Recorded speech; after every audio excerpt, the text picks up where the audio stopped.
The Lagos Chamber of Commerce and Industry has called for stronger regulatory oversight of Nigeria's pricing environment, urging the Federal Competition and Consumer Protection Commission and other relevant agencies to protect consumers and businesses from unfair market practices.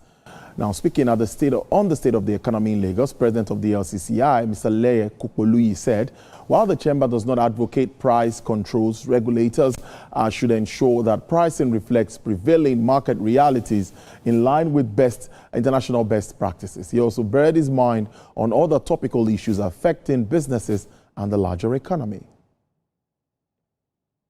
The Lagos Chamber of Commerce and Industry urged government to intensify effort to boost domestic food production by increasing investment in agriculture, expanding access to quality import, irrigation, mechanization, and avoidable financing. Securing a farm commodity should be stressing to restore agricultural activities, reduce supply disruption, and moderate food prices.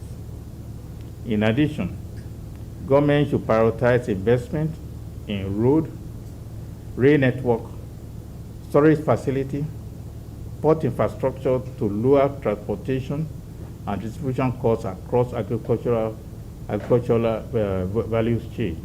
To enhance fertilizer stability, availability,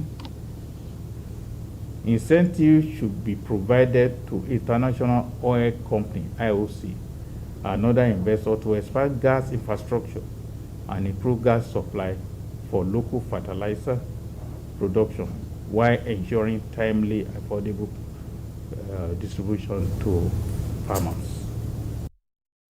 All right, joining me live for more on this is an economist, Dr. Yishau Aliyu. He joins me from Abuja virtually. Thank you so much, Dr. Aliyu. It's good to have you on the news at 7. Concerns raised by members of the Lagos Chamber of Commerce and Industry over regulation and other issues affecting businesses. I'd like you to react to that. And how can we get all of this addressed?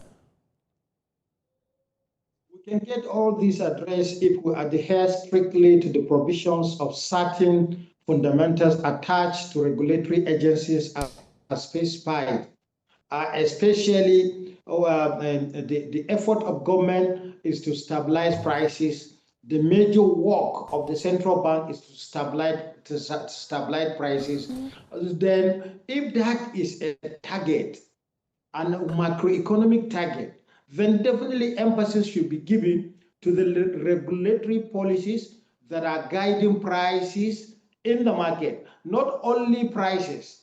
One other factor that is very important in this matter is the quantity and specifications. These are all components that give a value to the consumers in terms of prices they are paying for goods and services.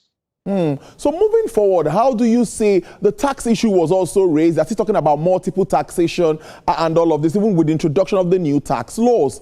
What's the outlook for the business environment considering all of these challenges with regards to ease of doing business?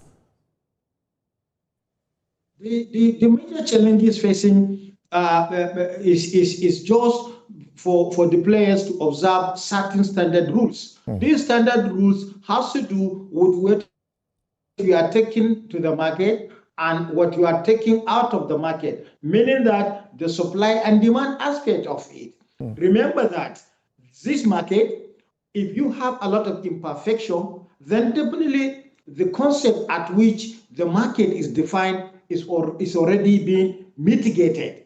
And therefore, the most important things to be done is to make sure that prices are adhered, especially prices that has multiplier effect.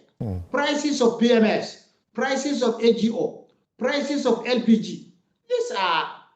These are prices that are determining other concept of whatever values that are produced within the economy.